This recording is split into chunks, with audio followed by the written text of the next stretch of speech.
मग ही गाडी सकाळपासून दुसऱ्यांदा फिरताना संबंधित नागरिकांनी मला फोन करून सांगितली पहिल्यांदा राऊंड झाली साहेब, आत्ता मी बघितलं दुसऱ्यांदा परत एकदा गाडी भरतीये.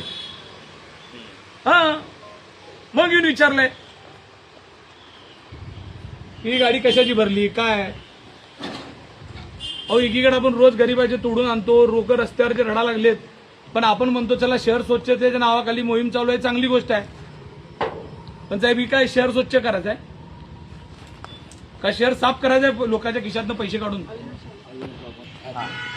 सर हे काय म्हणतात तुमच्या विभागाचं आहे बघा तरी अतिक्रमण विभाग.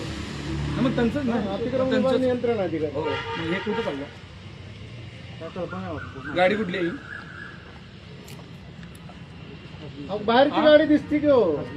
एफआयआर करायचं करा साहेब, करून टाका एफआयआर. बघा त्याच्यामध्ये काय नाही, तुम्हाला काय करायचं करा, नियमाप्रमाणे काय करायचं करा. असं मॅडम आहेत खाते तुम्ही गाडी धरली ना, माल चोरीला चाललाय म्हणताना तुम्ही काय करायचं करा.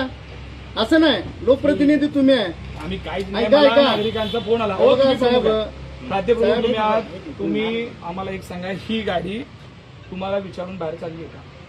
हे ना सांगतच नाही ना आम्ही. ठीक आहे आता मग खाते प्रमुख मी आहे ना, मग मीच ती गाडीचे आधार कार्ड घेतो. आधार कार्ड आणि ज्याच्या पावत्यात आता एवढे टपरे आहेत. नाही आता भरलेली गाडी कुणाची चालली आहे. भरलेली गाडी देणार आहे ना त्याने. पावती कुठे आहे. आधार कार्ड देणार आहे त्याने. कोण आहे आधार कार्ड दिल्याशिवाय मी गाडी बाहेर जाऊ देत नाही. एवढे जबाबदार आयुक्त असताना त्यांच्या समोर असं बोललं जातं तुमच्या दोघांच्या समोर.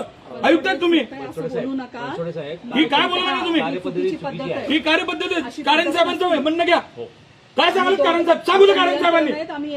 एचओडी खात्याप्रमुख समोर सांगता तुम्ही की आम्ही आता पावती देणार म्हणून. तुम्हाला सांगायला तुम्ही आयुक्त नाही आयुक्त आहे तिथं. महापालिकेच्या आयुक्तांनी सांगा आता की ह्यानी जे सांगतात त्याशी तुम्ही सहमत आहे का. हा कार्यपद्धती चुकीची आहे. जे नियंत्रण अधिकारी आहेत विभागाचे त्यांनी जी कार्यपद्धती अवलंबला पाहिजे त्या पद्धतीचं इथं चित्र दिसत नाही आहे. त्यांनी त्याचा व्यवस्थित खुलासा घ्या आणि गाडीच्या संदर्भात जी काही कायदेशीर कार्यवाही आहे ती करण्यात येईल. साहेब एफआयआर पोलीस आले 2 मिनिट थांबा साहेब, तुम्हीच होता. एफआयआरचा आदेश तुम्ही द्या, एफआयआर दाखल करा. सगळ्या विभागाच्या सगळ्या लोकांवर एफआयआर झाला पाहिजे. एफआयआर मध्ये काहीही नाही.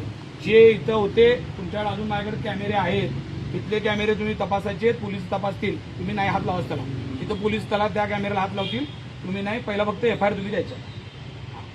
आणि तुम्हाला जर माहित नसेल तर तुम्ही एफआयआर देऊ शकता. आणि तुमच्यावर द्यायची असेल तर ह्यांनी देतो.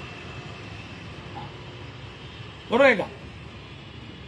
तुम्हाला द्यायची नसेल तर तुमच्या सहित ह्यांनी देतो.